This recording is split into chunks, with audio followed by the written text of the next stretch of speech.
Alors, mesdames, messieurs, bonjour. Je suis ravie de vous accueillir pour ce Conseil national de l'énergie, le premier du genre en région, ici à Nantes. On est ravis de vous accueillir dans ce lieu unique. Ravis aussi d'accueillir ceux qui nous suivent en ligne actuellement sur le site du CNE, sur la chaîne YouTube et puis également sur Facebook. Donc, bienvenue pour cette fin de journée. On va débattre à travers deux débats dont je vais vous parler dans un instant et vous expliquer un peu plus quand même pour ceux qui ne connaîtraient pas encore ce Conseil national de l'énergie, qui est donc organisé par les comités sociaux et économiques centraux d'EDF et d'Enedis. Ce conseil constitue un véritable espace d'échange et d'analyse, ainsi que de prise de position sur les enjeux énergétiques et de services publics.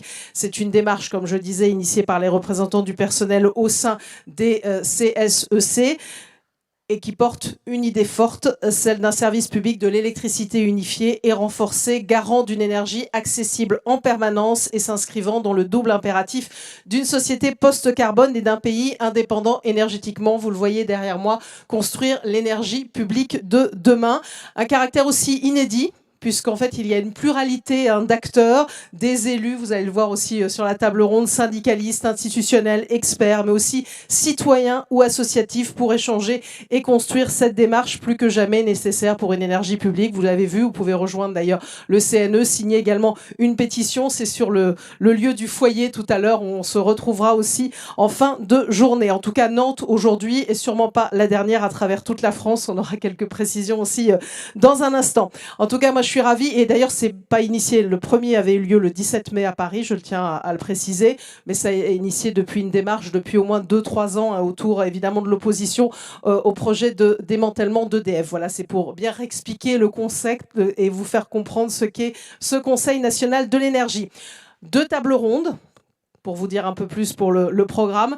Le premier, évidemment, va constituer tout ce qui est autour de l'actualité, l'explosion des tarifs de l'énergie et la question des tarifs réglementés qui n'a jamais autant d'actualité.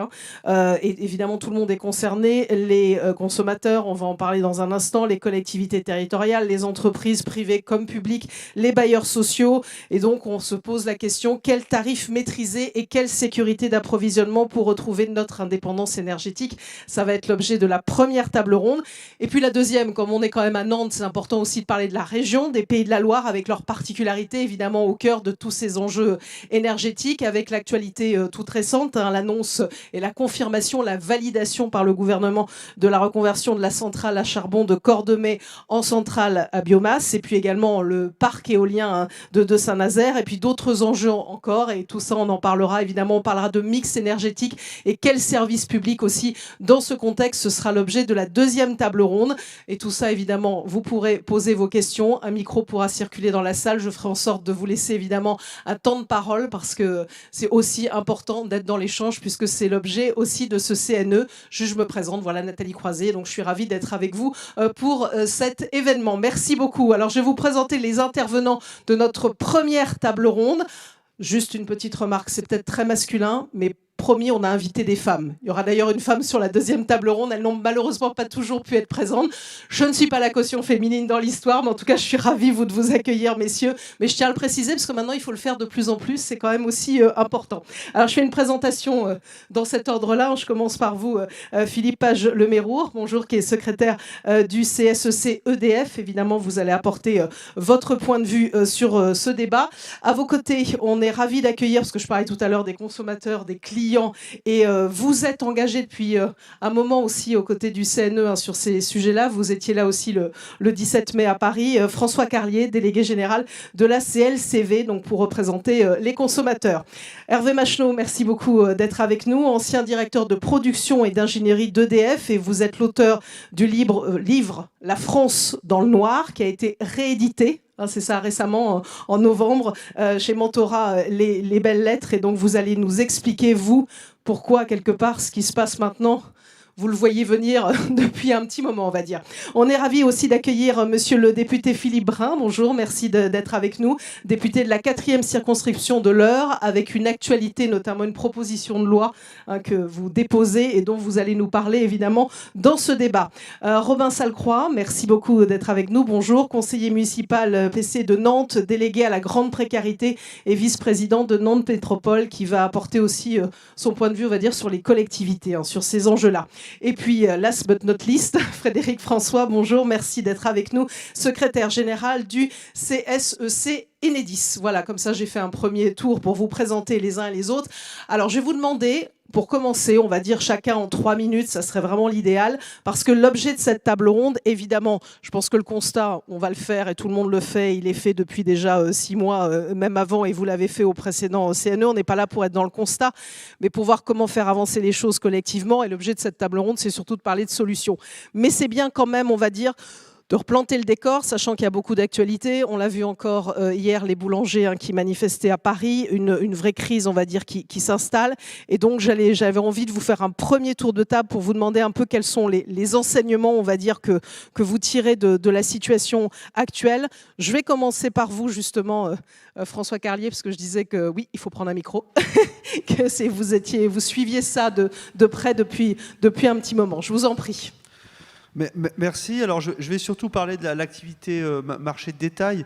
Vous avez tous suivi en fait la crise des boulangers, en fait, des commerçants, des petites entreprises dans le domaine de l'électricité. Et en fait, c'était amusant parce qu'on voyait qu'ils rêvaient tous d'avoir un tarif réglementé. En gros, grosso modo, en fait, ils voulaient avoir un tarif réglementé. Et ça montrait à quel point, bon, pour les consommateurs, on a réussi pour l'instant à le maintenir dans l'électricité. Et ça montrait à quel point, en fait, tous ceux qui sont vraiment exposés au marché ne rêvent que de revenir à une solution régulée. Or, cette solution régulée est sans cesse menacée et sans cesse sapée, en fait, par le système, alors que finalement, tout le monde la réclame. La deuxième chose, c'est que on a vu le gouvernement dire bon, on va vous protéger, on va éviter que vous êtes fait avoir peut-être dans des contrats, on va essayer de faire la police du marché, etc., etc. Je rappelle quand même une chose, depuis le début de la crise de l'énergie, la seule institution à avoir engagé des contentieux contre les fournisseurs, c'est nous. Alors j'en tire pas une gloire absolue, moi, parce que j'aurais préféré qu'on ne soit pas les seuls. On a engagé 5 contentieux, on va en engager 2 autres la semaine prochaine dans le domaine du gaz. Et la répression des fraudes n'a engagé aucun contentieux. Et en réalité, en fait, toute la toxicité du marché de détail qu'on soulignait, on a fait un article sur notre site internet au mois de juin et un dossier. On l'a adressé au gouvernement qui ne nous a pas répondu. On l'a adressé au ministère de l'écologie qui gère l'énergie, il ne nous a pas répondu. Et c'était un dossier très détaillé qui montrait de l'hiver dernier tout ce qui s'était passé en termes de mauvaises pratiques. Alors, bon, on était un peu piqué de ne pas avoir une réponse, c'est toujours pareil, on aime bien avoir la réponse, mais c'est surtout la réflexion que je me suis faite justement en janvier avec cette histoire des commerçants, c'est que ça n'aurait pas été inutile qu'ils lisent notre dossier finalement, au ministère.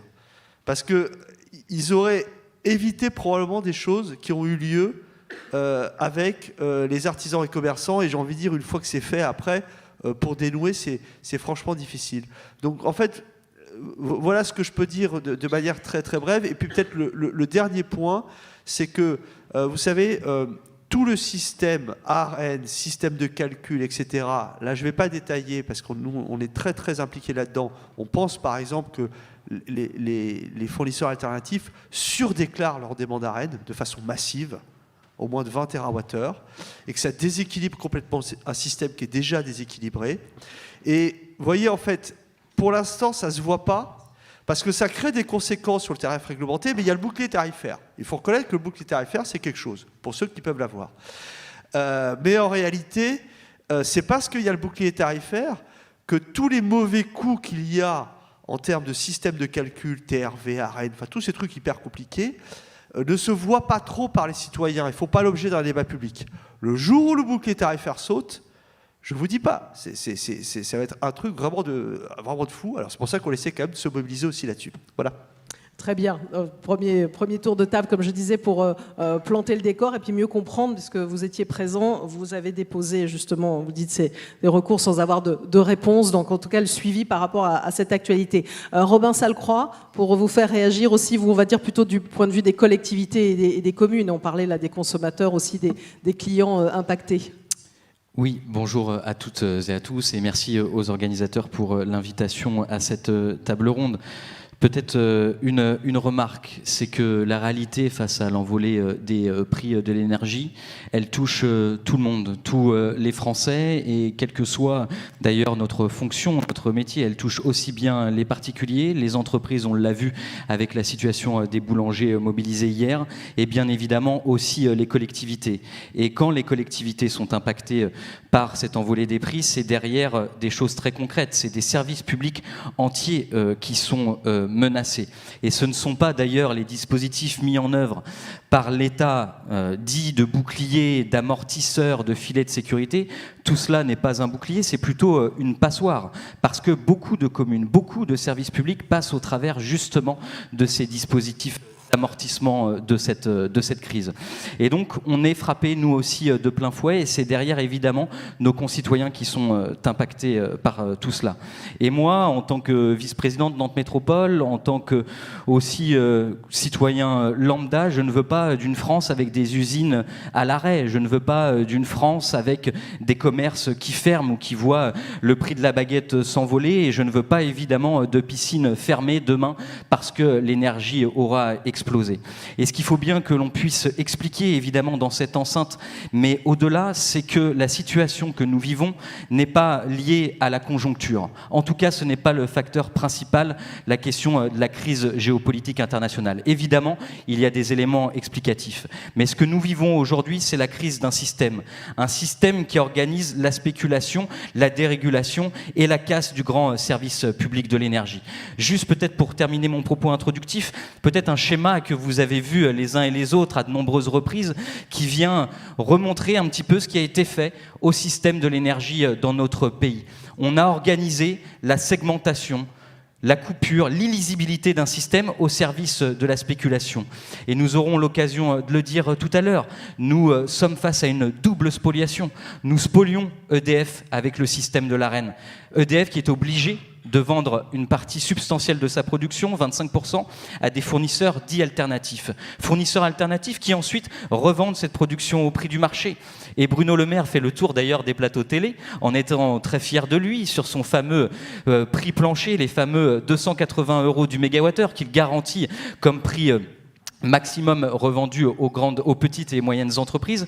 La réalité, c'est que ces 280 € du mégawattheure sont bien évidemment bien loin du coût de production réel de l'énergie et notamment nucléaire dans notre pays. Et donc c'est ce sur quoi je voulais insister, c'est que dans une période où on essaie trop souvent d'opposer les Français entre eux, notamment en ce moment avec une réforme qui essaie d'opposer les jeunes et les retraités, nous sommes tous sur la question de l'énergie et sur bien d'autres encore dans le même bateau, et donc c'est bien aussi le sens de cette table ronde très diverse, de se rassembler et de taper tous ensemble dans la même direction, justement pour changer de cap, c'est urgent. Très bien, et on va revenir évidemment sur ce sujet de l'Arenh en particulier que vous avez évoqué. Je vais commencer déjà aussi à évoquer avec Hervé Macheneau, donc auteur de La France dans le noir, où, comme je disais, là, vous avez dit que ce qui nous arrive, on va dire, on devait s'y attendre, et vous parlez d'un piège. Dans quel piège on s'est laissé prendre ? Oui, merci beaucoup. Bonjour à tous. Je suis entièrement d'accord avec ce que vous venez de dire, et j'irai même un petit peu plus loin. Aujourd'hui, EDF produit à peu près 90% des besoins de la consommation française à un prix qui est fixe et qui est de l'ordre de 60 € le mégawattheure. Et au motif de la dérégulation et au motif du développement des énergies renouvelables, on est rentré dans un système où des intérêts privés, généralement étrangers d'ailleurs, se gavent aux dépens d'EDF et des consommateurs français. Comment expliquer que, alors que effectivement EDF pourrait couvrir 90%, même probablement 95% de la consommation française, l'électricité est dû augmenter en février 2022, avant la guerre d'Ukraine, de 45%, s'il n'y avait pas eu de bouclier tarifaire porté à hauteur de 8 milliards par l'État et 8 milliards par EDF. Et si on en croit ce que dit la CRE avant-hier, devrait augmenter de 100% le 1er février 2023. On est dans un délire total. Et pourquoi ? Alors, c'est là où je me sépare un petit peu du système. Aujourd'hui, l'Arenh a été inventée pour sauvegarder les tarifs régulés. Mais les tarifs régulés, on le voit, ne protègent plus personne. Le fait d'être en contrat avec EDF protège les gens, pas le tarif régulé, puisqu'à 280 € le mégawattheure, ça n'a strictement aucun intérêt. Il faut supprimer les TRV, remettre des contrats entre EDF et ses clients à des prix raisonnables, comme EDF a toujours fait, et le jour où on dit qu'on arrête les TRVE, le jour même, l'Arenh tombe. Alors, la conséquence, c'est effectivement les fournisseurs alternatifs s'écroulent. Mais vous inquiétez pas pour eux, ils ont foutu assez de milliards de côté pour qu'on n'ait pas besoin de pleurer sur leur sort. Malheureusement, un grand nombre d'institutions françaises, le ministère des Armées, j'oublie, mais beaucoup de gens ont préféré tenter de gagner un peu d'argent en allant chez des fournisseurs alternatifs, et ceux-là vont se trouver dans une situation un peu périlleuse. Mais enfin, encore une fois, EDF peut très facilement reprendre tout le monde sous la forme de contrats de moyen ou long terme et fournir l'ensemble de la France. J'ajoute juste une chose, c'est cette notion de service public. Aujourd'hui, du fait du démantèlement d'EDF entre réseau de distribution et production, et du fait qu'il y ait des fournisseurs alternatifs et du fait qu'il y ait des producteurs alternatifs, je parle de l'éolien, largement subventionné, il n'y a plus personne n'est responsable du service public. Le service public consistait à faire une projection à court, moyen et long terme des besoins de la consommation pour adapter les moyens de production correspondants. Aujourd'hui, personne n'est plus responsable de ça. On se fait croire que c'est le RTE, mais on l'a bien vu cet hiver, il n'est pas responsable de la production. Il est responsable de l'ajustement instantané entre ce qui est disponible et la consommation. S'il n'y a pas de production disponible, ce n'est pas son problème. C'est juste on va faire des coupures. Et aujourd'hui, il faut revenir... Donc l'idée d'un démantèlement complémentaire, le projet Hercule d'EDF, est une absurdité totale. On ne gère un parc de production dans une vision prospective qu'à condition de pouvoir l'optimiser avec différents moyens de production. On ne peut pas gérer un parc de production 100% nucléaire, 100% renouvelable, 100%. Il faut pouvoir gérer un parc de production en l'optimisant au jour le jour en fonction des besoins de la consommation. Et donc, tout ce qui va dans le sens du démantèlement d'EDF est évidemment la ruine du service public.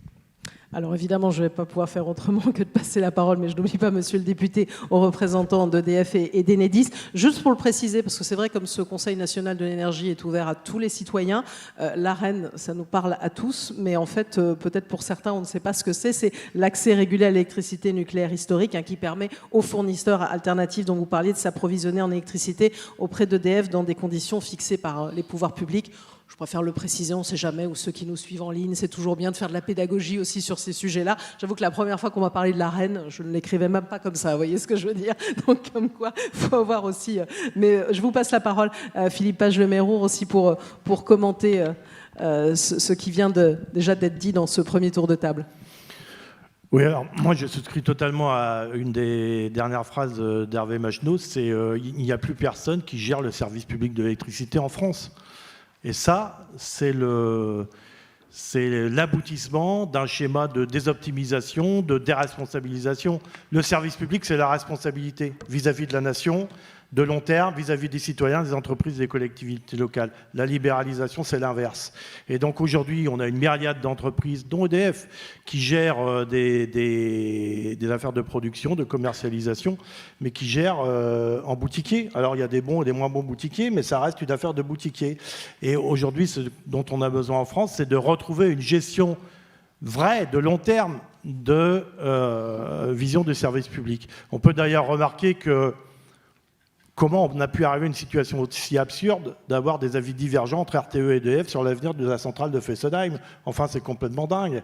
C'est une des preuves que nous marchons réellement sur la tête. Il faut noter d'ailleurs que c'est France Stratégie, à un moment donné, qui a sorti un rapport qui reprenait nos visions en disant qu'on manquait de moyens de production pilotable. On peut définir pilotable, c'est-à-dire un moyen de production d'électricité sur lequel on appuie sur le bouton et on a une production pour répondre aux besoins sur le réseau, que ce soit nucléaire, hydraulique ou de barrage ou thermique.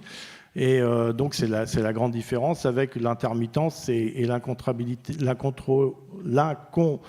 enfin des moyens contrôlables sur le réseau. Pardon. Et puis sur l'ARENH, juste un mot, parce que effectivement, pour schématiser, en fait, et c'est l'un des objectifs aussi du Conseil national de l'énergie, c'est que chacun puisse peser, prendre la parole. Et la démarche de venir en région, c'est d'ouvrir largement au-delà des cercles parisiens. C'est pas péjoratif, mais on a voulu sortir de la seule sphère syndicale pour amener nos réflexions bien au-delà. Et on voit comment ça fonctionne. L'ARENH et TRV sont deux éléments pour nous qui sont aujourd'hui utilisés par un système mafieux. C'est-à-dire qu'il n'y a pas d'autre exemple. Mafieux, vous dites mafieux. Oui, nous on dit mafieux, parce qu'il n'y a pas d'autre exemple au monde, à part l'économie de la mafia, où un produit est revendu 10 fois son prix.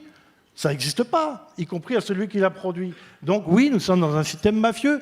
Et pour ce qui est de l'électricité, à l'amont, c'est-à-dire à la production, avec une vraie spoliation d'EDF, ça a été décrit, j'y reviens pas. Mais enfin, quand on produit à 42 € et que le quart d'heure suivant, c'est revendu sur le marché à 500 balles, il y a quand même un petit problème. Et à l'aval, par ce fameux calcul du TRV, même si nous considérons qu'il faut maintenir un tarif régulé, on peut l'appeler comme on veut, mais en tout cas qu'il soit transparent et qui reflète les coûts de production nationaux et non pas des effets de marché, d'écrêtement ou que sais-je, et qui soit en réalité des opportunités pour faire du beurre et qui ne reflètent pas un coût de production. Donc le tarif réglementé de vente d'électricité, aujourd'hui, il est artificiellement majoré. Il subit des effets de marché qu'il n'a pas à subir. Il est indexé sur des prix d'énergie fossile, alors qu'on est en France un îlot nous on a l'image de l'îlot décarboné. Donc nous n'avons pas, les Français payent en ce moment un prix d'électricité qu'ils n'ont pas à payer. Qu'ils soient usagers domestiques, artisans, commerçants, entrepreneurs ou collectivités locales. Et là, on a vraiment besoin de continuer à débattre et de ce Conseil national et de tous les avis pour peser très fort à la fois sur le gouvernement, sur la CRE, sur les discussions avec Bruxelles, parce qu'il y a deux enjeux qui rejoignent tous les deux la grande question de la souveraineté énergétique. C'est la sécurité d'approvisionnement. Donc est-ce qu'on aura du jus tout le temps pour répondre aux besoins? Aujourd'hui, c'est fortement menacé. On a EcoWatt avec la rubrique météo maintenant, donc il n'y a qu'à voir où on est arrivé. Et puis c'est la question du prix. Et on a deux poutres essentielles en France, la chance de les avoir, le service public depuis 1946, merci Marcel Paul, et puis le plan Messmer en 1973-74. On avait tous les éléments pour conserver cette souveraineté énergétique et la maîtrise des prix de l'énergie, donc de l'économie. Donc on peut en ce moment même combattre l'inflation si on le veut, et on a donné tout ça, on a donné les clés sous couvert de directives libérales européennes et de lois NOM et compagnie, c'est-à-dire des textes finalement qui sont venus apporter leur concours à la mafia, je le redis, contre l'intérêt commun et contre le service public. Voilà, vous mettez les pieds dans le plat.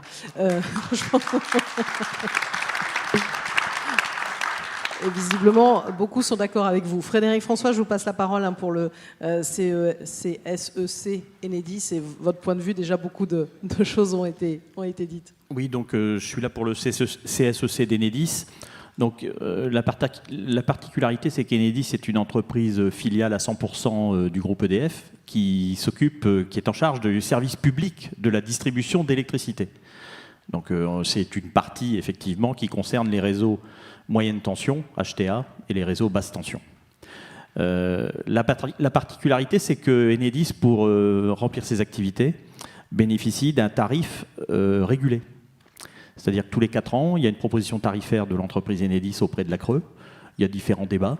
La CRE, c'est la Commission de régulation de l'énergie. Ça fait l'objet d'un certain nombre d'échanges et de débats avec le régulateur, de sorte à déterminer un tarif qui permettent à Enedis de couvrir ses coûts d'exploitation, d'investir pour l'avenir. Et on sait à quel point aujourd'hui c'est un élément extrêmement important dans le cadre de la décarbonation de l'économie, de la transition écologique, de la résistance des réseaux et de leur adaptation aux phénomènes climatiques. Pas seulement les gros coups de vent, parce que cet été, on a eu de gros problèmes sur des réseaux souterrains qui sont du câble papier imprégné. Donc on voit qu'il faut sans arrêt se réorienter dans le cadre des investissements. Et donc ce tarif doit permettre de remplir l'ensemble de ces missions d'Enedis qui couvrent 95% du réseau du territoire français. Parce qu'il y a encore aussi certains territoires qui sont, dont le réseau est géré par des régies, des SICAE, des structures un peu différentes. Voilà. Et nous, donc, on a ce tarif régulé qui donne une certaine lisibilité sur le prix pendant des durées de 4 ans. Et donc, qui évolue aussi, la demande tarifaire que fait Enedis, elle intègre l'ensemble des éléments dont je vous ai parlé tout à l'heure, en prenant en compte des perspectives d'inflation. Et un des éléments d'ailleurs qui pèse lourd dans le bilan d'Enedis aujourd'hui, ce sont les pertes. Parce que dans un réseau de distribution, on a des pertes techniques et des pertes non techniques. C'est-à-dire les pertes non techniques, c'est le client qui a arrêté son compteur ou que le compteur est trafiqué ou il est en panne. On ne mesure pas l'énergie, mais il consomme. Ça, c'est une perte non technique. Et ensuite, on a des pertes techniques parce que le réseau est fait de câbles, de transformateurs, d'un certain nombre d'éléments qui sont magnétisés et qui donc consomment de l'énergie, mais de l'électricité, mais qui n'est pas finalement distribuée réellement. Et là, aujourd'hui, on avait un montant de l'ordre de à peu près 1,5 milliard correspondant au bilan des pertes pour Enedis sur le territoire national. Et là, avec l'évolution des prix entre l'an dernier et l'année à venir en 2023, ça va se monter quasiment à 4,5 milliards. Pourquoi ? Parce que les pertes sont achetées sur le marché. Donc Enedis subit aussi cette inflation des prix et qui vient contrecarrer la demande tarifaire qui a été faite et approuvée par le régulateur et qui vient effectivement aussi amputer le bilan de manière assez conséquente. Alors, on va terminer ce tour de table. Pour commencer aussi, vous allez évidemment commenter, monsieur le député Philippe Brun, ce qui a été dit, et puis commencer à voir le constat, je disais, vous l'avez tous dressé, on va dire, de la même façon. L'idée, c'est qu'on se pose la question, justement, quel tarif réguler et comment sécuriser l'approvisionnement et garantir, on va dire, une indépendance. On va en parler avec vous, Philippe Brun. Déjà, commentaire, et puis vous allez nous parler aussi de cette proposition de loi. Merci pour l'invitation et bravo pour l'organisation de ce Conseil national de l'énergie en région. Bien, les collègues l'ont bien dit, on est dans une situation aujourd'hui catastrophique. Parlons un moment des boulangers qui étaient en manifestation hier à Paris. On est en train de tuer les boulangeries artisanales françaises. Le chiffre d'affaires consolidé des boulangeries artisanales en France, c'est 11 milliards. La marge brute consolidée de l'ensemble des boulangeries en France, c'est 1,5 milliard. L'augmentation de l'électricité pour les boulangeries, si on tire sur l'année 2023, c'est 1,6 milliard. Cela veut donc dire que plus de 100% des marges des boulangeries artisanales vont être consommées dans finalement cette augmentation des prix d'électricité que rien ne justifie. Nous produisons toujours l'électricité au même coût qu'il y a 10 ans. Aujourd'hui, la France a un prix de l'électricité 5% supérieur à celui de l'Allemagne, alors qu'il était encore, il y a 10 ans, 40% inférieur. Et l'électricité, c'est un élément essentiel de compétitivité. On peut faire toutes les réformes fiscales du monde, on peut faire toutes les réformes de code du travail du monde, on n'arrivera jamais à rattraper le déficit de compétitivité d'une électricité dont le prix augmente chaque semaine sans aucune prévisibilité pour les acteurs économiques. Et donc, moi, j'ai été frappé de constater dans ma circonscription, en réunissant les industriels de mon secteur, qu'ils me disent tous, et je vous le dis, ce ne sont pas des adhérents de la CGT, ils me disent tous, monsieur le député, pitié, nationalisez EDF. Sortez-nous de ce merdier. Aidez-nous à avoir une prévisibilité et à regagner notre compétitivité perdue. Et donc, l'enjeu, et moi je suis heureux dans ce Conseil national de l'énergie, l'enjeu que nous avons aujourd'hui, c'est un enjeu de mobilisation nationale autour des enjeux énergétiques et de l'électricité. Et c'est un combat qui dépasse les clivages politiques traditionnels. Et nous trouvons d'ailleurs des alliés sur ce combat-là. On en parlera peut-être tout à l'heure sur la proposition de loi que j'ai déposée. Donc nous sommes dans un moment clé où on doit remettre en cause les modèles qui nous ont amenés à détruire ce service public de l'énergie que nous devons à Marcel Paul et qui faisait la fierté de notre pays. Et nous sommes aujourd'hui des reconstructeurs.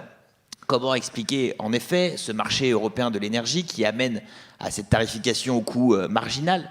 Comment expliquer effectivement que l'on achète aussi cher son électricité quand on la produit finalement aussi peu cher? Comment expliquer qu'on ait détruit à ce point notre grande entreprise de service public qui assurait finalement la sécurité de l'approvisionnement, la qualité de service à l'usager? Qui peut croire aujourd'hui que si nous avions une tempête comme en 1999, l'électricité serait rétablie aussi rapidement? Personne, car le dégroupage des responsabilités, la division finalement de l'ensemble des responsabilités sur toute la chaîne de valeur, l'organisation ubuesque d'un marché qui n'a pas lieu d'être. Aurait-on idée de créer un marché européen des mètres cubes d'eau? On pourrait le faire.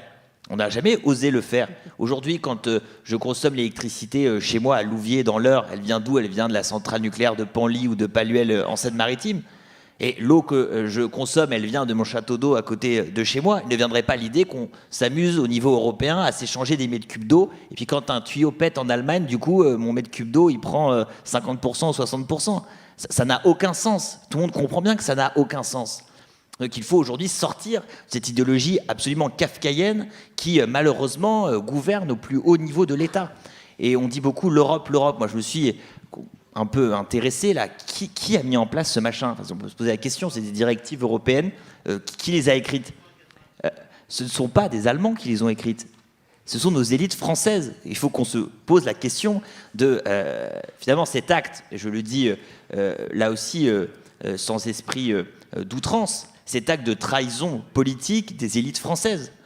Comment on a pu penser effectivement qu'on allait finalement s'échanger des mégawatts au niveau européen, qu'on allait pouvoir détruire à ce point une entreprise qui fonctionnait aussi bien, qu'on allait à ce point finalement faire prévaloir l'intérêt privé devant l'intérêt public au nom d'une idéologie qui prouve son inefficacité chaque jour. Un mot sur le bouclier tarifaire. Finalement, c'est le pansement sur la jambe de bois que nous avons créé à notre service public de l'énergie. Moi, je suis membre de la commission des finances de l'Assemblée nationale. Le bouclier tarifaire, il va nous avoir coûté à la fin un peu plus de 100 milliards d'euros. 100 milliards qui sont en pure perte.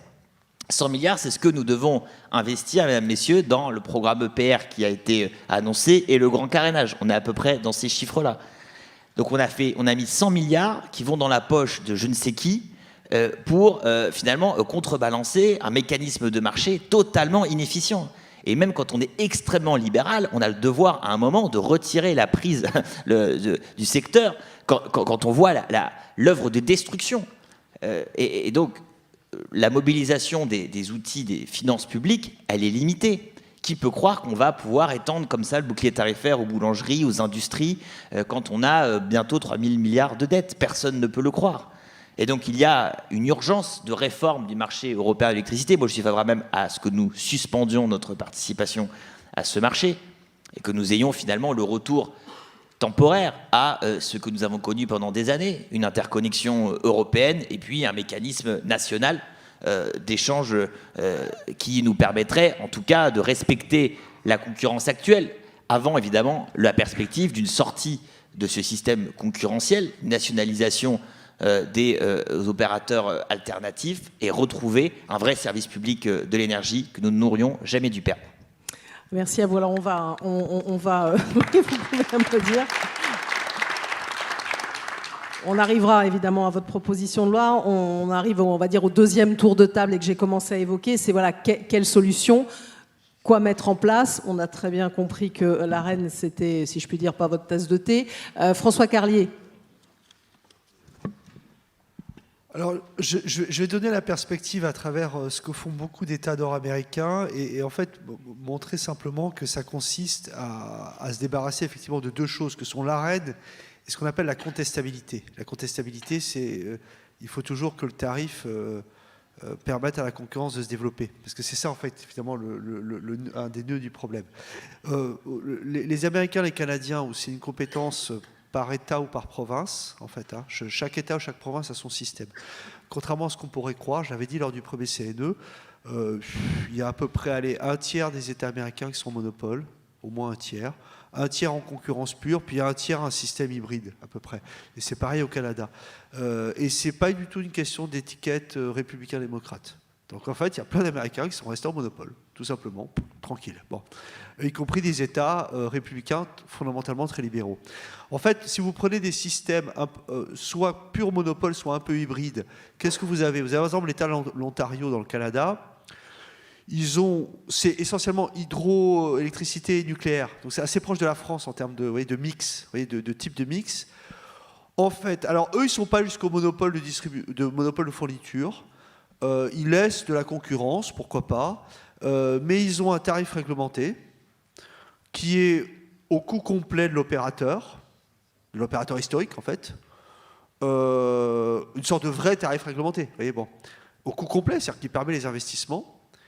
Il ne se pose pas la question de savoir, c'est un tarif qui est plutôt assez bas en soi, parce que c'est hydro et nuc, donc c'est plutôt assez bas. Il ne se pose pas la question de savoir est-ce que c'est trop bas par rapport à la concurrence. Ben, si c'est trop bas, il faut qu'ils fassent autre chose, les autres. En réalité, il faut que les autres, s'ils rentrent, qu'ils innovent par du service ou par autre chose. Vous voyez, de l'énergie décentralisée environnementale, pourquoi pas? C'est plus cher, il y en a qui souscrivent, mais ça répond à une demande, grand bien leur face.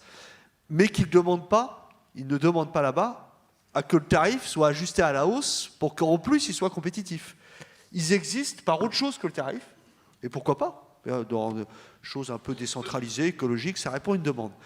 Mais le tarif réglementé là-bas reste au coût complet, mais ne s'ajuste pas par rapport à la concurrence.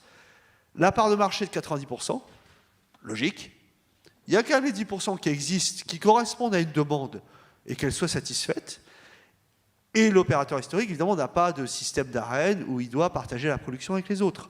Bon, et les autres doivent aller contracter avec des fournisseurs classiques, énergie renouvelable, mais ils doivent le faire eux-mêmes. Ils doivent devenir des acteurs opérationnels. Donc vous avez ça, soit avec ce système hybride, il y a de la concurrence, mais avec un tarif qui est ce qui est, et donc il a 90% de part de marché, et chacun fait sa vie, en fait, ou carrément avec un monopole de fourniture. Je pense qu'on ne reviendra pas en Europe là-dessus. Si on voulait aller vers ce système un peu hybride que je vous décris, qu'est-ce qu'il faudrait faire? D'abord, il ne faut pas céder sur l'ARENE. C'est-à-dire que l'ARENE, je pense, doit effectivement disparaître après 2025. Alors, je pense que j'ai un public convaincu, mais je voulais sensibiliser sur le fait que tous les acteurs qui sont du côté demande, alors que ce soit consommateurs, collectivités locales ou autres, vous savez, on subit beaucoup de pression gentille, hein, mais de pression pour dire accepter un open bar, comme ça le tarif réglementé n'est plus écrété, etc., etc., et il redevient assez bas. Parce que c'est ça le système actuel, c'est on nous met, nous, représentants des consommateurs, quel que soit le type de consommateur, un pistolet sur la tempe, accepte un ARENE à 160 TWh, et là, le tarif réglementé reste bas. Bon, nous, on a voulu ne pas céder. Voilà, ça fait 18 mois qu'on nous met ce pistolet sous la tempe, gentiment, hein, mais on ne cédera pas. Bon. Et ce qu'on espère, c'est que le maximum de représentants des gens côté demande ne cèdent pas sur ce point. En fait, il faut vraiment finir avec l'ARENE. L'esprit de la loi NOM, c'était jusqu'à fin 2025, l'ARENE, parce qu'il s'agissait à la limite, à l'époque, de mettre le pied à l'étrier à des jeunes adolescents, les opérateurs alternatifs, pour qu'ils deviennent adultes et qu'ils deviennent producteurs, innovateurs, etc. Bon, eh bien, la majorité, c'est fin 2025.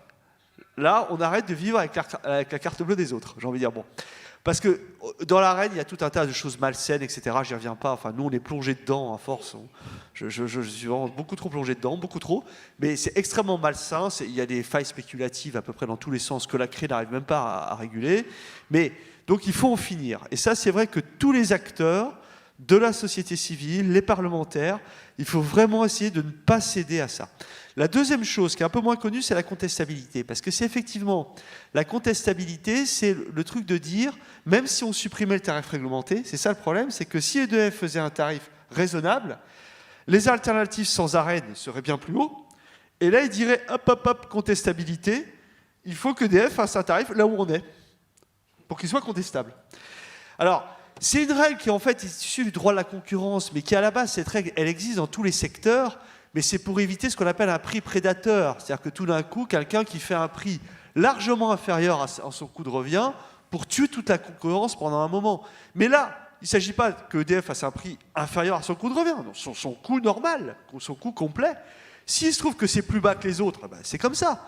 Donc il y a eu une sorte d'instrumentalisation des règles de la concurrence qui, tous les vrais bons acteurs, notamment l'autorité de la concurrence, eux, la contestabilité de l'énergie, ils disent que ça a été totalement dévoyé. Donc il faut arriver à sortir de ça, à bien montrer à l'État français que normalement, ce n'est pas contraire au droit communautaire, et donc s'affranchir de la contestabilité. Là, ça implique d'être un peu offensif vis-à-vis de la Commission européenne, parce qu'elle va dire « hop, vous n'avez pas le droit ». Il faut faire un peu comme les Espagnols. Hein. Il faut dire « bon, on le fait comme ça, et on le fait comme ça ». Et à la limite, ce qui est vrai dans ce qui a été dit tout à l'heure, c'est que même si le tarif réglementé juridiquement était supprimé, je rappelle que EDF, il fait le tarif, et que l'État est actionnaire. S'il décide de faire un tarif à son coût complet, après tout, il a le droit. Donc c'est en finir avec la reine et la contestabilité. Alors, vaste programme, dirait l'autre, j'en conviens. Mais il s'agit vraiment de ne pas céder. Et deux petites choses supplémentaires pour vraiment aller vite, c'est que, vous voyez, ce système, en fait, a produit des opérateurs alternatifs qui se sont lancés sur le marché, et je dirais, qui du coup, comme ils ne peuvent pas se différencier, ils n'arrêtent pas de faire des pratiques commerciales déloyales. Je rappelle que quand même, un des fondements du marché commun, plus que les directives énergie, c'est la loyauté du commerce. C'était le commerce libre, mais loyal. À ce point de toxicité, de déloyauté, c'est quand même incroyable que les gens, au niveau de l'Europe, maintiennent ce système. Et dernière remarque, parce que je tenais à la faire quand même, il y a la problématique, il faut le dire, c'est un peu à côté, mais je quand même le dis, de effectivement le problème de la productivité nucléaire en France, hein, le taux de charge du nucléaire. Donc, alors, ça arrive partout, que parfois une entreprise vive un problème industriel que vous connaissez assez bien. Je pense que l'analyse est en train de faire. On voit bien d'ailleurs que les différentes réformes qui ont eu lieu ont aussi contribué à saper cet outil, hein, il faut le rappeler. Nous, on fera aussi l'analyse que, à mon avis, avoir un marché de gros, un opérateur qu'on a demandé d'être comme un opérateur privé, EDF, et qui tient le nucléaire, je pense que du coup, l'outil nucléaire vis-à-vis d'un marché de gros, vous n'avez pas forcément intérêt à que le nucléaire marche à plein en réalité. Enfin, c'est-à-dire que le fait d'avoir placé ça dans un système de marché qui est forcément un peu spéculatif n'a pas été à l'avantage d'avoir un outil nucléaire qui marche à plein. En tout cas, bon, ce sera important de faire cette analyse, parce que c'est vrai qu'aussi, ça fait partie de l'équation du problème. Voilà. Merci. Donc voilà, deux pistes, on a bien compris, suppression de l'Arenh et puis contestabilité également. Peut-être vous faire réagir, Philippe Page-Leméroux, et donner aussi vos propositions. Alors vous, c'est même suspension de l'Arenh même. On n'attend pas 2025, c'est ça ? Mais nous, on a c'est-à-dire qu'on propose 2 mesures en urgence et 3 de long terme, alors qui vont dans le même sens, hein, je rassure tout le monde, c'est-à-dire de s'affranchir des règles de la mafia et de sortir du pseudo-marché qui est un trafic. Les 2 mesures d'urgence que nous avons proposées publiquement à la CRE, suite à nos travaux sérieux quand même, on ne sort pas ça d'un chapeau ou d'une manche, au sein du comité social et économique central, on travaille beaucoup les questions économiques, les questions stratégiques, avec des cabinets experts. Je salue ces CAFI au passage qui sont dans la salle, mais franchement, on a fait deux propositions très simples d'urgence. 1, on suspend l'Arenh. C'est permis, c'est dans le Code de l'énergie qui est un texte de la République française. On suspend l'Arenh pour cause de force majeure. C'est prévu donc dans ce texte de la République. Oui, il paraît que ça ne plaît pas à Bruxelles. Oui, mais à ce moment-là, on n'a plus de texte de la République. Donc, 4 forces majeures, guerre en Europe, prix stratosphérique, 50% des réacteurs par terre il y a encore quelques semaines. Donc nous, on considère que c'est depuis des mois et des mois, en fin de compte, depuis octobre 2021, on est en cas de force majeure et on pourrait donc appliquer cet article du Code de l'énergie. Et deuxième chose à mener en parallèle, c'est de calculer le tarif réglementé de vente d'électricité sur le mix national immédiatement, sur le mix de production nationale. Ce qu'on fait, François l'a juste abordé, mais Espagnols et Portugais depuis le mois de mai passé. C'est-à-dire, on s'affranchit, on demande dérogation en urgence. Alors vous avez remarqué que le gouvernement, hein, Bruno Le Maire, dit c'est pas possible, on n'est pas comme l'Espagne et le Portugal. Hein, c'est juste. Il dit pas tout à fait ça, c'est-à-dire qu'ils disent tout et leur contraire. C'est-à-dire quand on a proposé ça au mois de juin, on nous a expliqué que on n'avait rien compris et que l'Espagne et le Portugal c'était une péninsule, donc on découvrait la chaîne des Pyrénées. Exactement, c'est sympa. c'est ça. Voilà. On retournait en classe et c'était sympathique. On nous a même dit qu'il n'y avait pas d'interconnexion, alors les électrons circulent depuis longtemps en interconnexion. Mais, et puis ensuite, on a entendu même Emmanuel Macron dire il faut quand même regarder de près ce qui a été possible pour les Portugais et les Espagnols. Ça, c'était début décembre. Et puis finalement, Bruno Le Maire pour fermer le bal, parce que les Allemands ont dû lui passer un coup de téléphone. Bruxelles parle qu'allemand sur l'énergie. Et donc, il a dit ah ben non, finalement, c'est pas possible. Et il a envoyé une ministre sur les plateaux de télé la semaine dernière nous dire que c'était pas possible. Mais c'était pas possible, c'est une question de volonté politique. Puisque si c'est une péninsule, la péninsule ibérique, effectivement, en est une, nous, on est un îlot décarboné. On est un îlot décarboné. On produit essentiellement à partir du nucléaire et de l'hydraulique. Comment que ça se fait qu'on est à partir du gaz en matière de tarifs? Donc, deux façons très simples de s'affranchir. Ça, c'est des mesures d'urgence qui sont donc possibles, puisque le Portugal et l'Espagne l'ont fait, et on a un texte interne qui permet de le faire. Et 3 mesures de plus long terme, mais alors, toutes, à notre avis, qui vont nous libérer de cette mafia, c'est un texte de nationalisation du service public de l'électricité. Pas une étatisation à la sauce, c'est-à-dire devant les parlementaires, par les parlementaires, un texte de nationalisation qui fixe les moyens et les objectifs du service public et qui les suivent dans le temps. Là, on a affaire à une étatisation, une OPA dictée par les banques d'affaires. Bon, chacun ses repères, on est loin du Conseil national de résistance. Donc, en parallèle, il faut suivre 3 lignes, mais de façon concomitante, et on sort du bazar. 1, loi de nationalisation devant le Parlement. 2, on sort du marché européen. Et 3, mais ça se fait de façon mécanique, on sort du dogme de la concurrence, puisqu'on a abordé à l'instant la loi NOM, c'était pour lancer la production alternative, et on devait voir de l'innovation, et puis la fameuse contestabilité, j'y reviens pas. En matière d'innovation, on a vu quoi? Par les concurrents. Personne n'a investi dans la production, tout le monde est allé faire du beurre à la commercialisation. Alors, on a vu des innovations quand même, il faut le souligner. Donc, des délocalisations sur les pays francophones à bas coût, Madagascar et compagnie, pour vous télémarcher à distance. Et puis des arnaques par cage d'escalier entière de centaines de milliers et centaines de milliers de millions de consommateurs en France qui se sont fait avoir en signant un contrat sur le coin de table de la cuisine. Donc voilà, avec nos 2 propositions d'urgence et 3 de long terme, on peut sortir du bazar. C'est une question de volonté politique. Je termine juste. Dans ce pays, chaque fois qu'il y a eu des grands tournants sur l'énergie, ça a été des moments de courage politique forts, mais dans un laps de temps court. La loi de nationalisation en 1946, c'est une affaire réglée en 6 mois. Le plan Messmer, 73-74, pour s'affranchir du dictat des pays de l'OPEP, c'était la même chose que maintenant, sauf que maintenant, c'est dicté par le marché européen.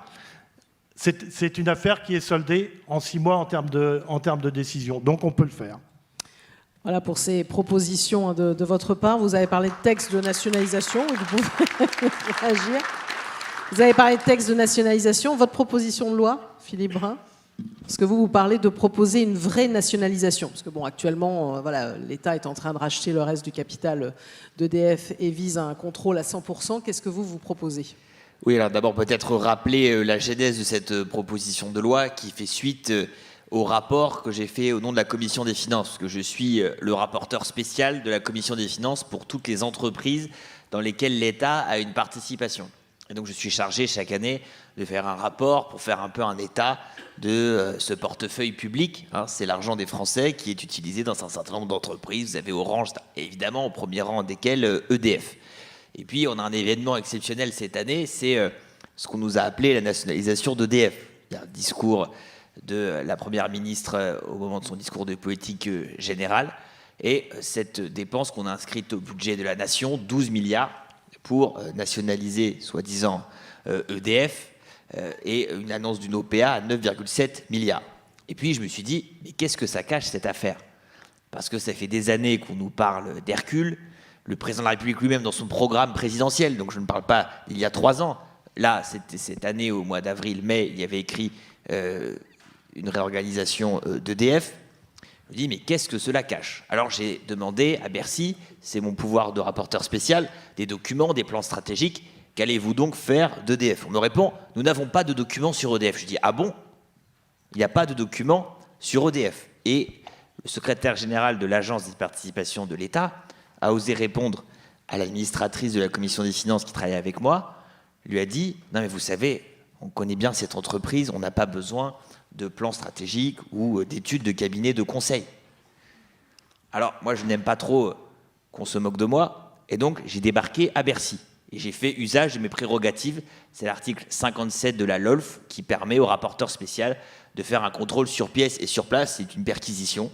Et donc, j'ai récupéré les fameux documents qu'on ne voulait pas me montrer. Et donc, j'ai découvert une toute autre réalité. L'opération qu'on nous appelle de nationalisation, de montée au capital d'EDF, est présentée dans les documents internes comme une opération de sortie de cote pour mieux réaliser Hercule, mais avec d'autres moyens. Pourquoi Hercule n'a pas été réalisé? C'est parce qu'en gardant un EDF coté sur le marché, cela nécessitait une simultanéité des opérations. Vous deviez, dans le même temps, mettre de côté le nucléaire et l'hydroélectrique en 100% public, ce qui était le plan, et faire une opération en un coup qui allait forcément mobiliser les syndicats, mobiliser les associations d'usagers, mobiliser les collectivités locales et bien sûr les élus de la République qui ne sont pas d'accord avec ce dépeçage en règle. Et là, finalement, avec l'étatisation, eh bien, on donne les mains libres au PDG pour procéder à Hercule par petites touches, par pointillisme. Ah, tiens, on apprend, j'ai eu l'information cette semaine, qu'une banque d'affaires a été, embauchée pour procéder à une recherche de repreneur pour Dalkia. Et donc, on sait que dans quelques mois, on va apprendre, ah, bah tiens, Dalkia est vendu. Et puis ensuite, on apprendra, ah bah tiens, Enedis est vendu. Et bien, ah bah tiens, on a vendu aussi les renouvelables. Et finalement, à la fin, on aura l'image générale d'Hercule, qu'on aurait dû avoir en un coup avec une entreprise cotée, que là, on aura finalement en plusieurs coups. C'est ça le plan du gouvernement. C'est ce qui ressort de l'ensemble des documents que j'ai pu saisir. On m'a opposé le secret des affaires. Et donc je n'ai pas pu les photocopier, donc j'ai tout noté à la main sur des cahiers à spirale, et c'est publié dans le rapport de l'Assemblée nationale que le gouvernement a voulu bloquer, Bruno Le Maire a voulu bloquer ce rapport, et je suis heureux que mes collègues députés, y compris de la majorité, aient fait en sorte que ce rapport soit publié. Vous pouvez le consulter sur le site de l'Assemblée nationale. Alors quand on est en possession de ces informations, qu'est-ce qu'on doit faire ? On doit immédiatement proposer une loi pour éviter cette destruction. Parce que moi, je n'ai pas envie de me réveiller dans 2 ans en regardant l'image globale d'un EDF qui n'est plus qu'un producteur nucléaire et hydroélectrique qui met finalement de la puissance sur le réseau et avec tout le reste finalement détruit. Parce que l'idée finale, c'est qu'on achète notre électricité chez Free, chez Leclerc, chez je sais pas quoi, Veolia, qui eux seront chargés de la commercialisation, EDF ne demeurant finalement à la fin qu'un producteur de nucléaire et d'hydroélectrique. Alors on a déposé cette proposition de loi de nationalisation qui définit ce qu'est EDF. Donc on a l'ensemble des activités, la commercialisation, la distribution, la production, le renouvelable, on a même mis le thermique, l'hydroélectrique, on définit l'ensemble des activités d'EDF et on dit que l'entreprise est nationalisée. Ensuite, on propose un moyen de nationaliser. Car aujourd'hui, vous le savez, même si l'État a dépassé le seuil de 90% pour l'OPA sur EDF, l'OPA est suspendue. Il y a des recours qui sont en cours. Et si l'OPA s'arrête, il faut qu'on ait un moyen de procéder quand même à la nationalisation. Donc on a un article qui prévoit le rachat des parts des minoritaires à 14 € par action, contre le prix de 12 € qui est proposé par l'État. Pourquoi 14 €? Parce que quand on nationalise, il y a besoin d'une juste et préalable indemnité, c'est la jurisprudence du Conseil constitutionnel, et les estimations que nous avons faites montrent que le prix est plutôt à 14 qu'à 12, en raison notamment du contentieux que nous avons en ce moment entre EDF et l'État sur la question de l'Arenh. Vous avez suivi, 8 milliards qui sont en jeu, et donc nous pensons que le prix est plutôt à 14. Cette proposition de loi, elle passe à l'Assemblée en commission mercredi prochain. Et en séance, en plein milieu de la réforme des retraites le 9 février. Et il y a aujourd'hui la voix d'une majorité sur cette proposition de loi. La gauche, bien sûr, la NUPES en entier soutient cette proposition de loi, et je travaille avec LR. Pourquoi ? Car il y a dans ce groupe des femmes et des hommes gaullistes qui sont attachés au service public de l'énergie. Moi, je me souviens qu'autour de la table, c'était devant la CGT Mine Énergie il y a quelques semaines à Montreuil, il y avait à côté de moi Olivier Marlex. Et Raphaël Schellenberger aussi, qui est député de la circonscription de Fessenheim, est sur cette ligne. Et donc nous travaillons à un accord majoritaire pour imposer cette défaite au gouvernement et cette loi de protection des intérêts vitaux de la nation. Et donc je suis là pleinement mobilisé à construire cette majorité politique aujourd'hui dans les couloirs de l'Assemblée nationale pour que le 9 février, donc dans la niche socialiste, ce jeudi 9 février, nous donnions un signal extrêmement fort pour le service public de l'énergie qui finalement augure une nouvelle voie. Voilà. Alors, on sait que la tâche va être difficile car il y aura de l'obstruction. Moi, je m'attends à des dizaines d'amendements, milliers d'amendements de La République En Marche pour nous empêcher de faire. Mais j'ai bon espoir que nous arrivions à adopter en première lecture cette proposition de loi et ensuite que le Sénat l'adopte dans les mêmes termes. Sénat qui est à dominante LR, pardonnez-moi de faire de la cuisine, mais je pense que c'est important aussi de savoir où on en est. Il n'y a pas de majorité à l'Assemblée nationale et il faut connaître les rapports de force des uns et des autres et comment on se positionne. Et moi, ce que j'ai envie de vous dire, c'est que si vous partagez ce qu'on raconte tous ici, que vous mobilisiez aussi auprès de vos députés, de vos sénateurs. Et il y a un vrai travail, je crois, à faire, car on a cette fenêtre d'opportunité là, dès le 9 février, et je crois que nous ne pouvons pas la laisser passer.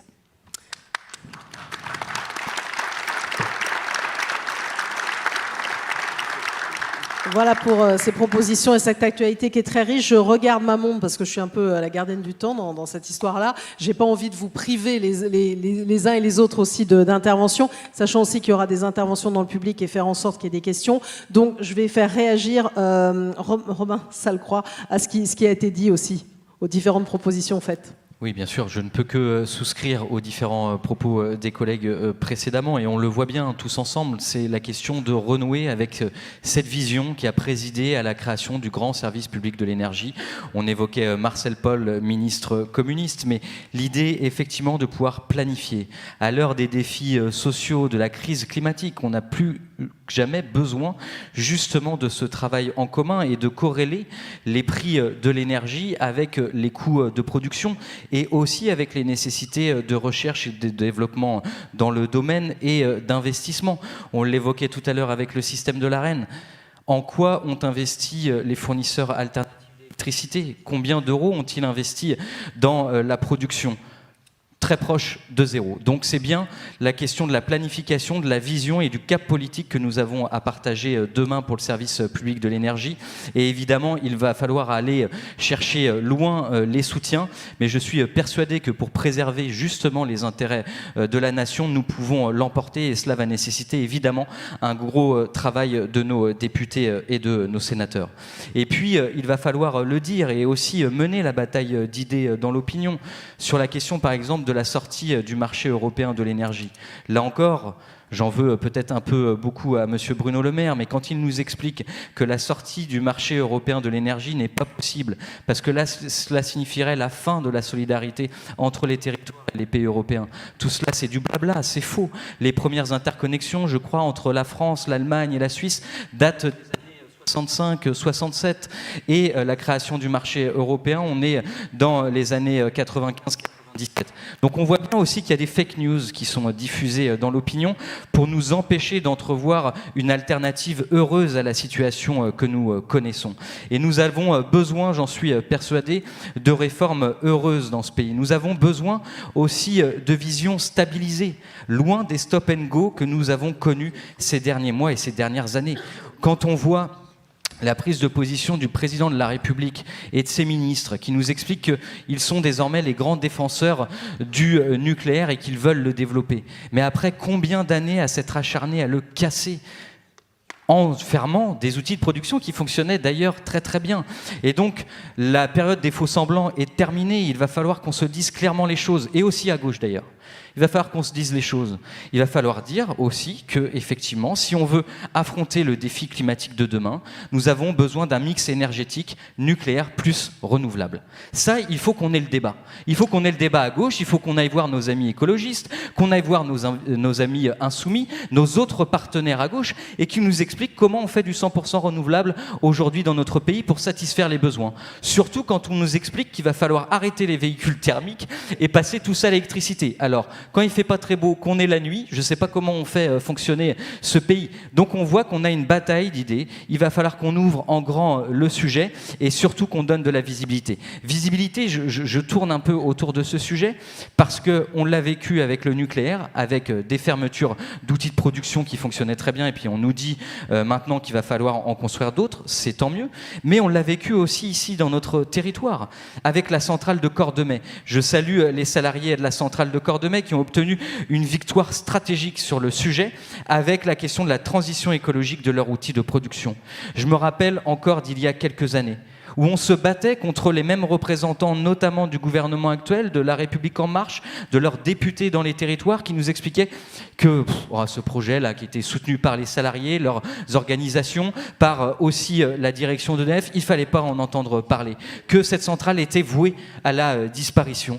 Des fois, en tant qu'élu communiste, je vous l'avoue, je me sentais bien seul avec mes camarades de la CGT à soutenir ce projet, qui était pourtant d'intérêt commun et qui permet de préserver les emplois sur le territoire, qui est aussi bon pour préserver l'approvisionnement énergétique du territoire, qu'il est bon pour l'emploi sur le département et même bien au-delà.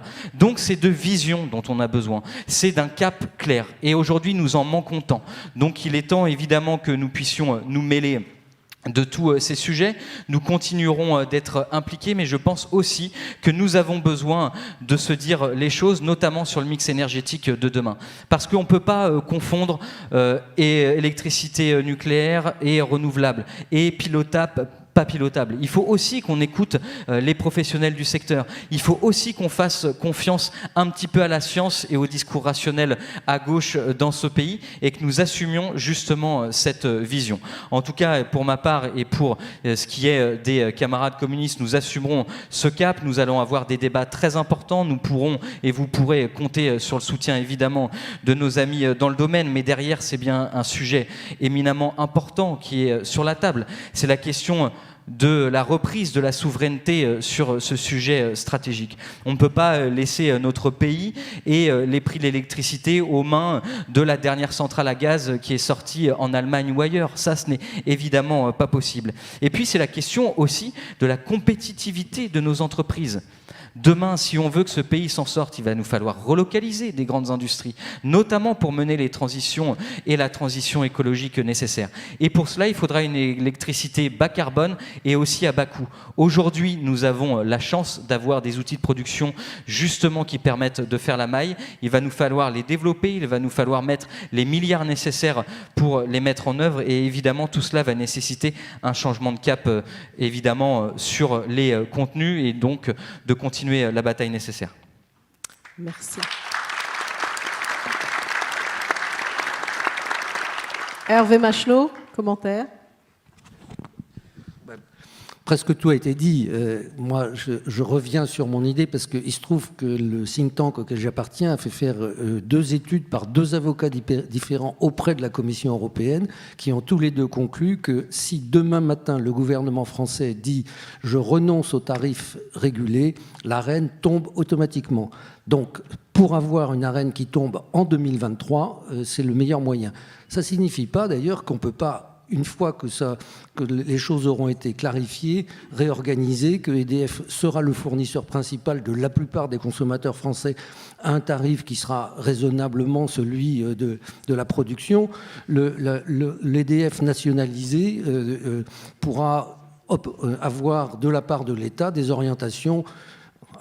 Il ne faudra pas appeler ça tarif régulé, mais ça sera la même chose pour que les tarifs restent comme ça a toujours été le cas depuis 50 ans, depuis 70 ans maintenant.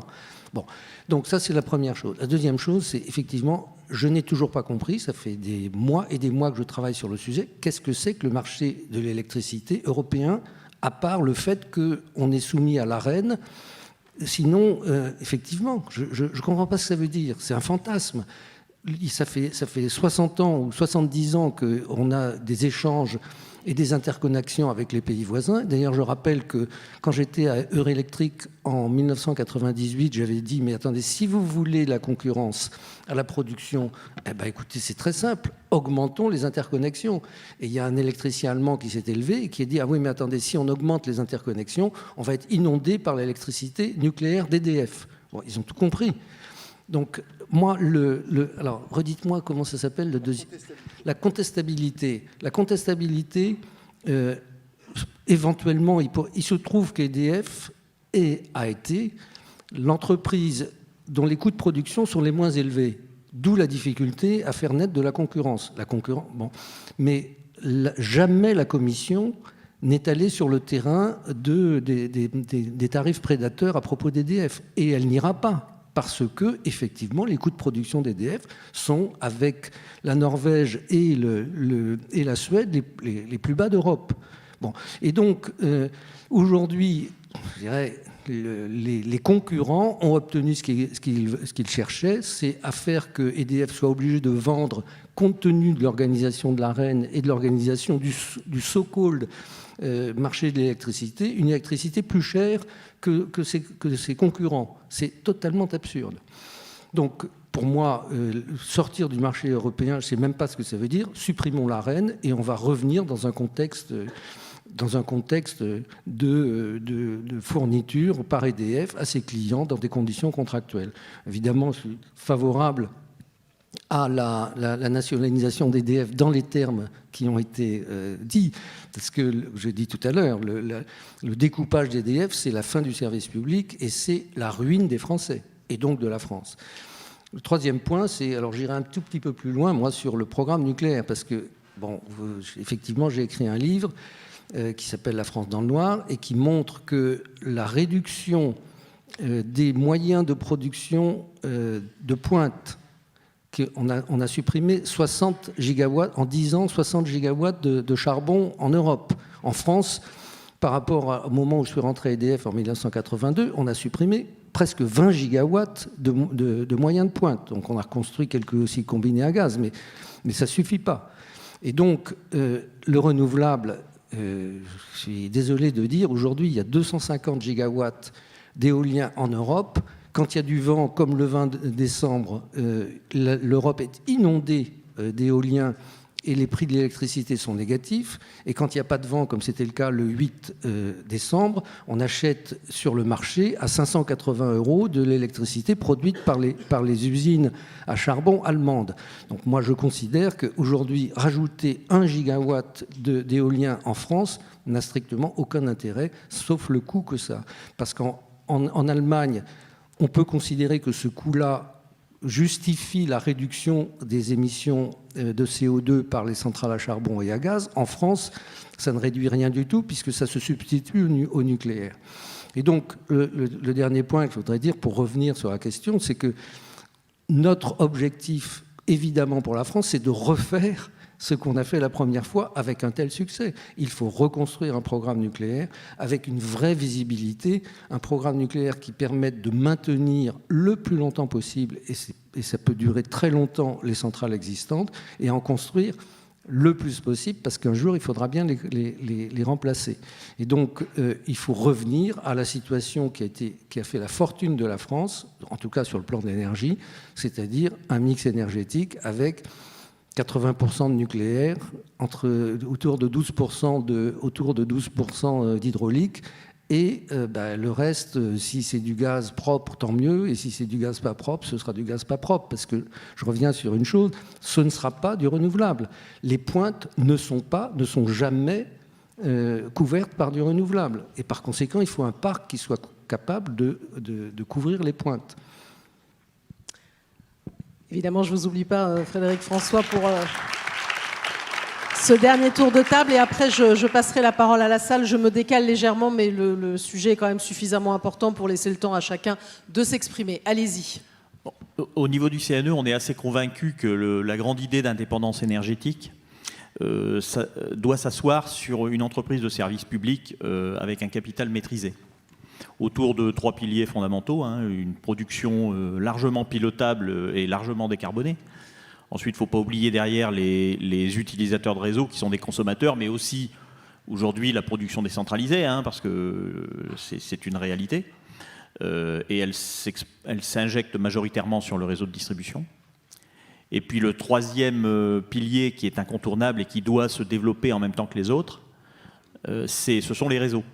Réseaux de transport, réseaux de distribution qui doivent s'adapter à ces fonctionnements en double sens. On était habitué dans l'entreprise à un fonctionnement de la production jusqu'au client final. Aujourd'hui, ça marche dans plusieurs sens et donc il faut adapter l'ensemble du système à ça. Donc ça nécessite des investissements lourds. Ça nécessite de la planification de long terme, une visibilité de long terme et une stabilité politique. Ce qui est important, une stabilité politique qui permette de mener ces projets au bout. Parce qu'on ne peut pas se permettre, avec des enjeux et des investissements de cet ordre-là et le temps que ça prend à les mener, qu'on change de stratégie à chaque nouvelle élection.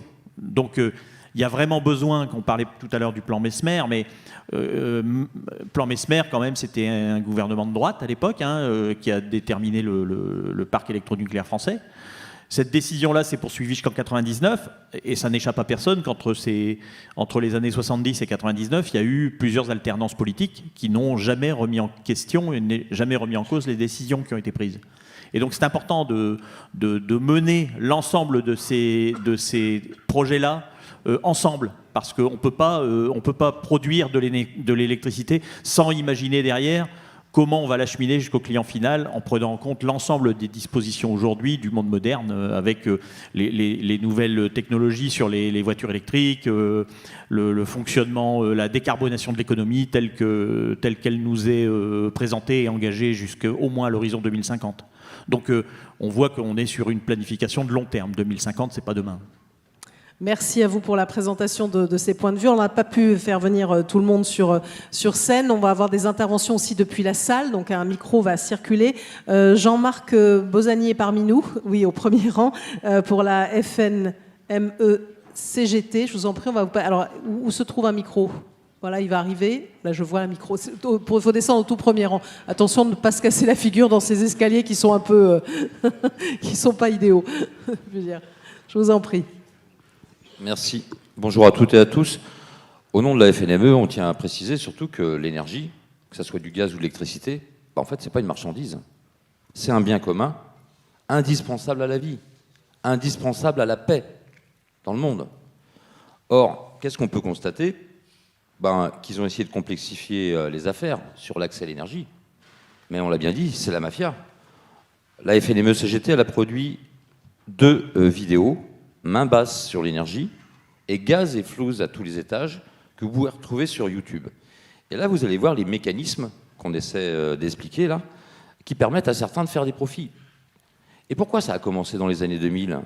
Puisqu'en fait, quand on nationalisait l'énergie, la CGT et le Parti communiste, et quand même une grande partie de la classe politique, puisqu'il y avait le Conseil national de la résistance qui avait vu ce que c'était que les effets d'une guerre et du capitalisme exacerbé, à cette occasion, les anciens actionnaires, ils ont exigé une partie de rentabilité pendant 50 ans, de 1946 à 1996.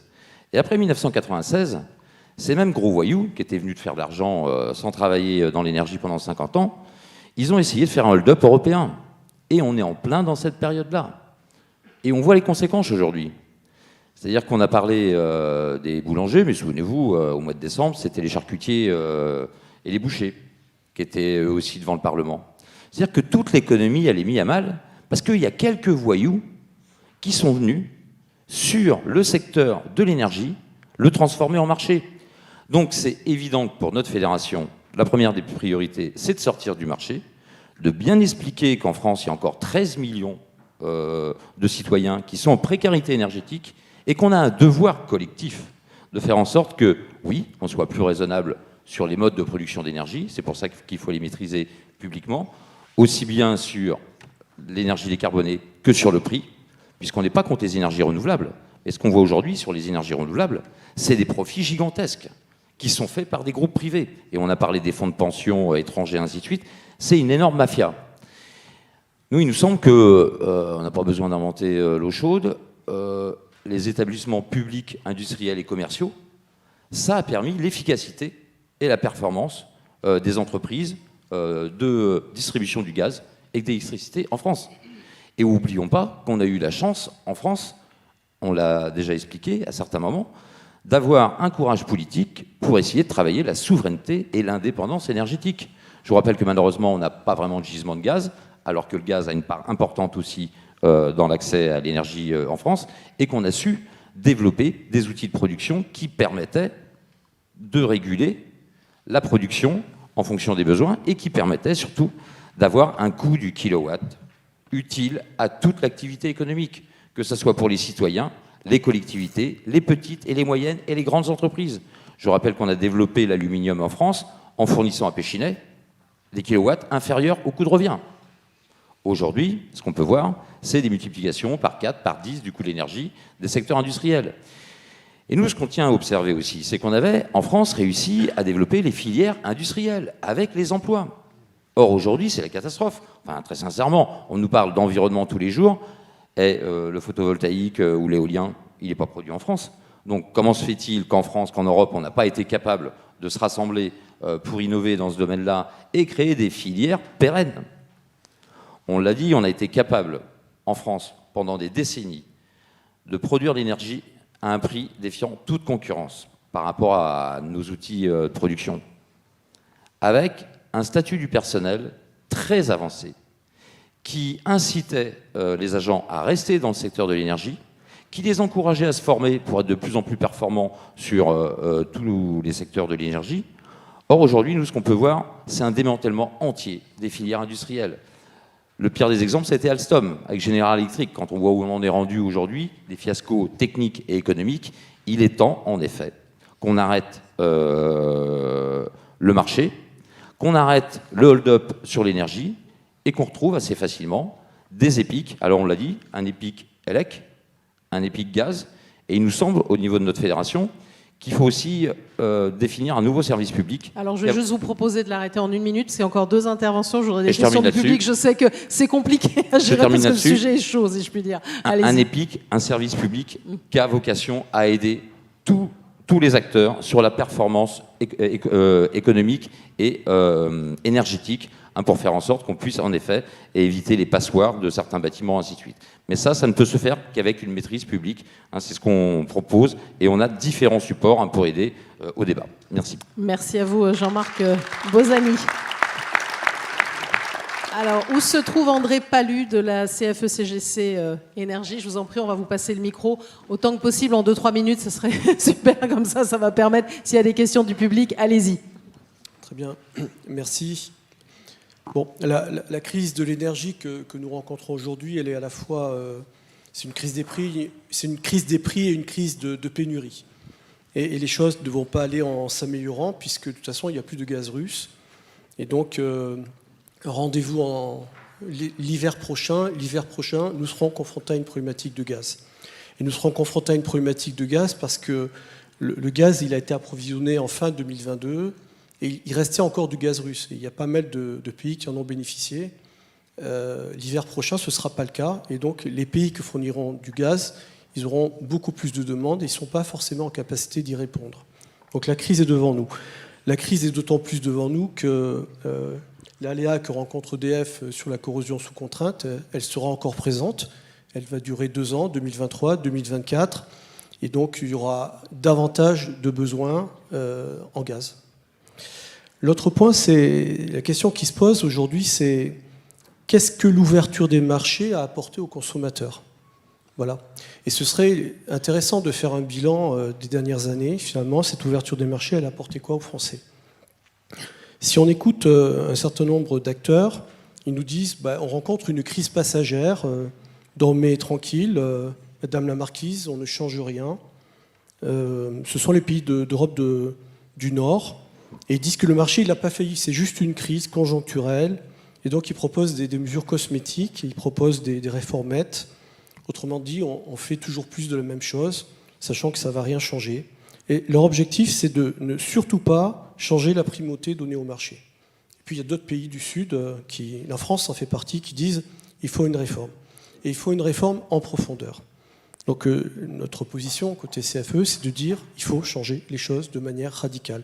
Et ça passe clairement par la suppression de l'Arenh. La suppression de l'Arenh, c'est un hold-up. Ça a conduit à piller l'entreprise EDF. Clairement, EDF a perdu beaucoup d'argent à cause de l'Arenh. Et comme ce n'était pas suffisant, on a rajouté 8 milliards d'euros en fin d'année, puisqu'on a retiré 20 TWh à EDF, qui a été obligé d'aller chercher cette énergie sur les marchés à 250 € pour la revendre à 46 €.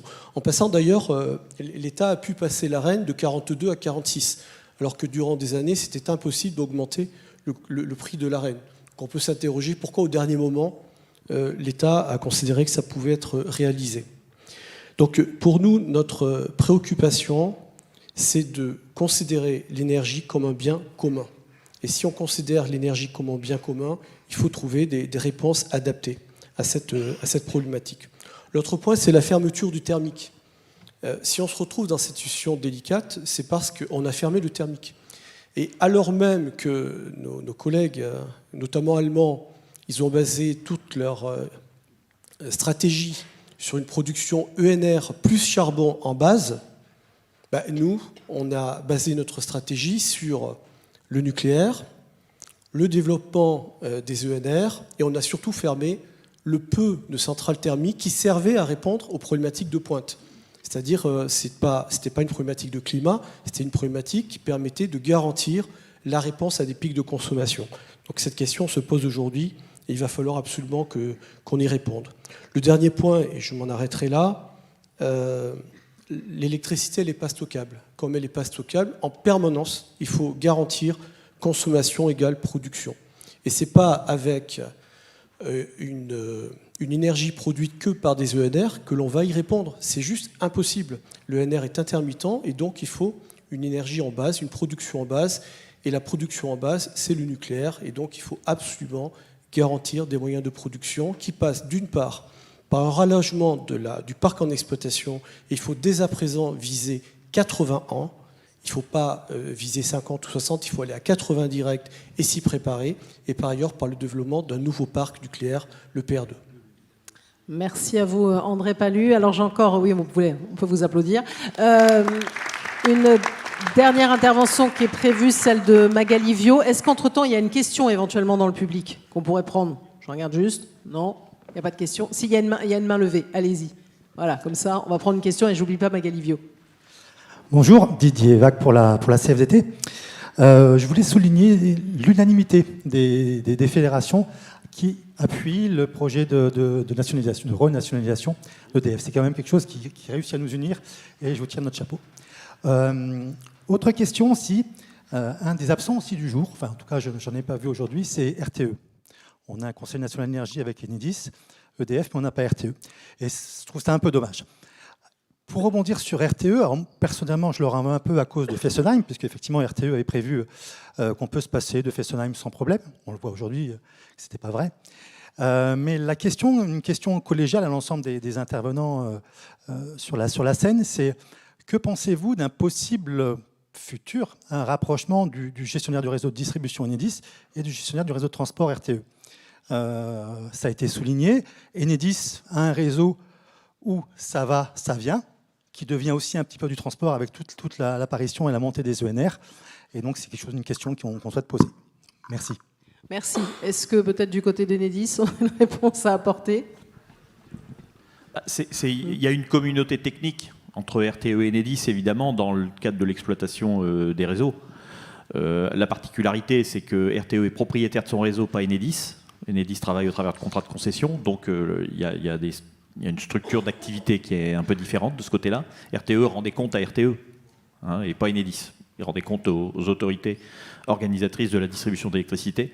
Puis après, il y a une structure de capital RTE qui est aussi particulière. Le capital n'est pas détenu à 100% par EDF.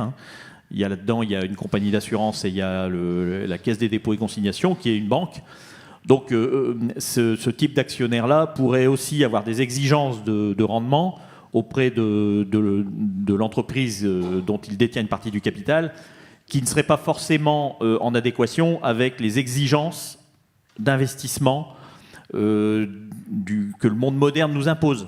la numérisation, l'ensemble de ce qu'on connaissait sur les réseaux dans les automatisations de protection, par exemple. Il faut tout changer, il faut mettre des bidirectionnels. Enfin, ça nécessite des investissements lourds.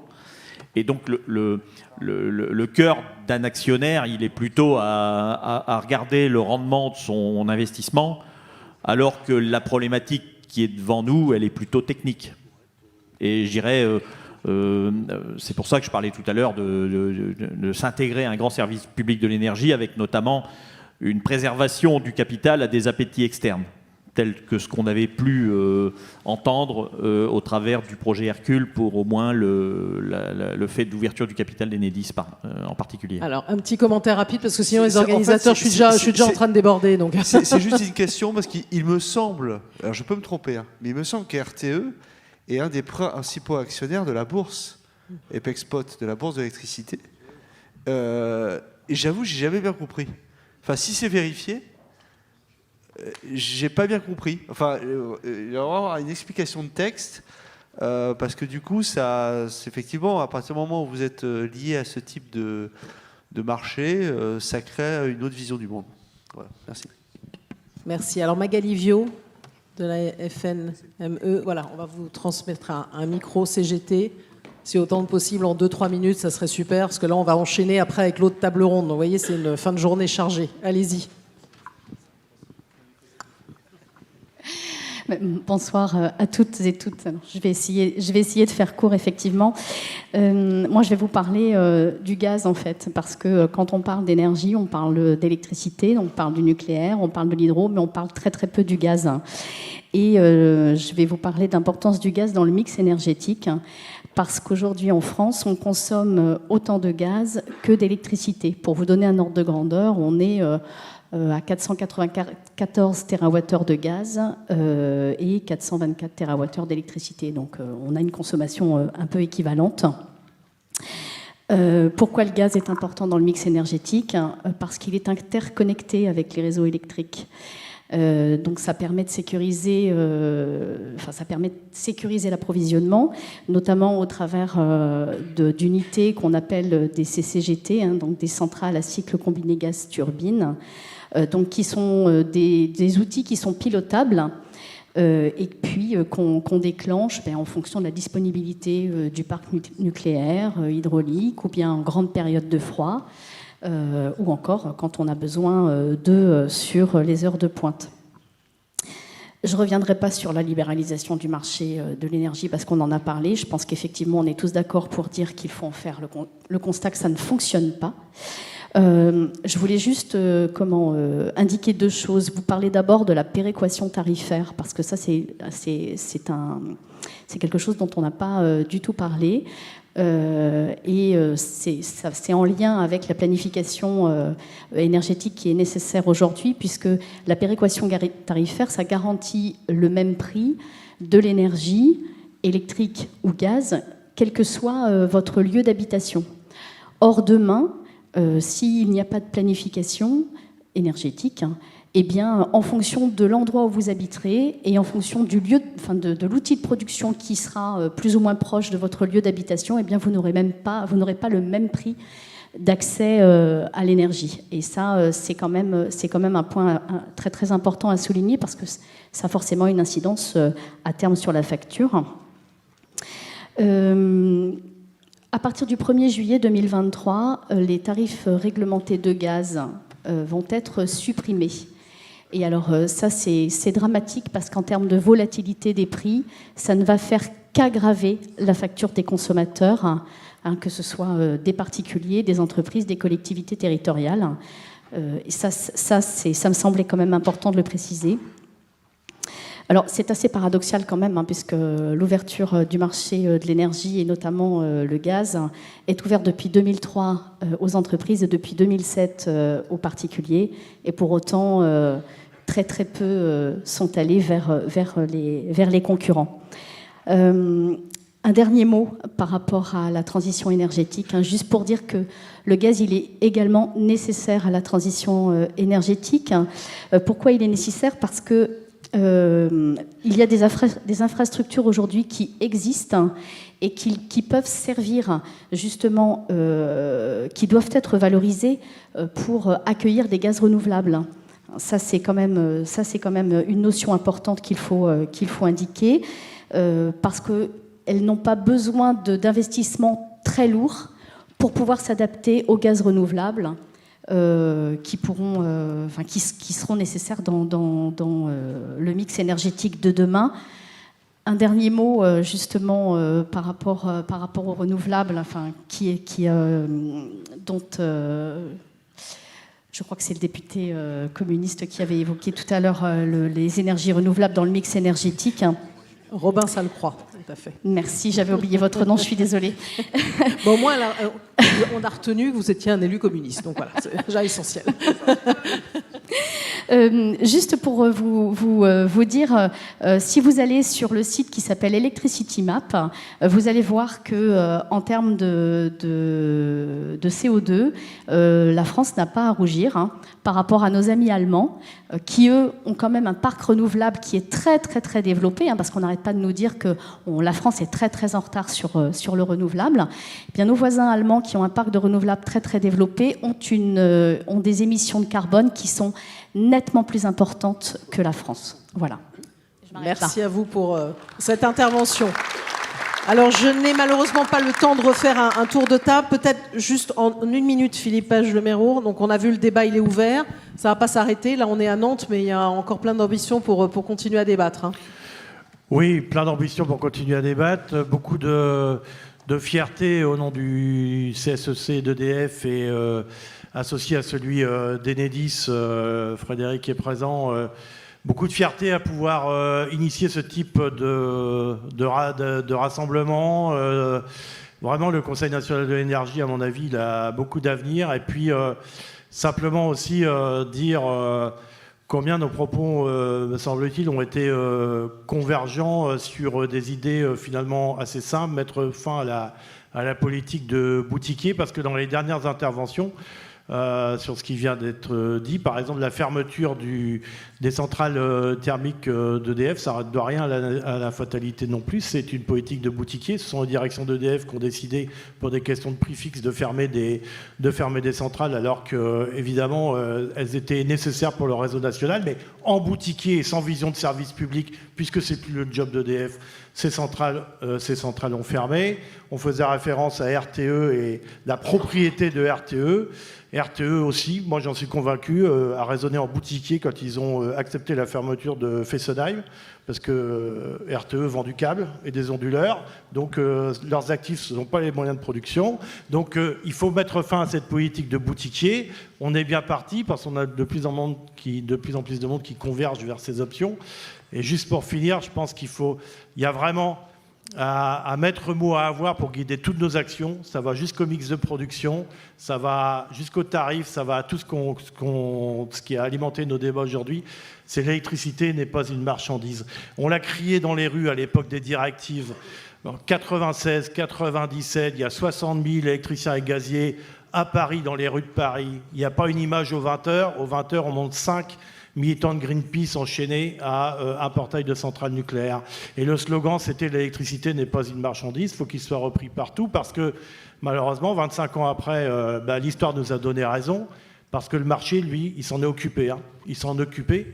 L'électricité, il l'a rendue rare et chère. Donc effectivement, on a la démonstration que nous avions raison. Donc il faut qu'on reparte tous avec cette idée simple, parce qu'elle est moderne, c'est l'électricité n'est pas une marchandise. Moi, je terminerai là-dessus. Voilà. Merci à vous.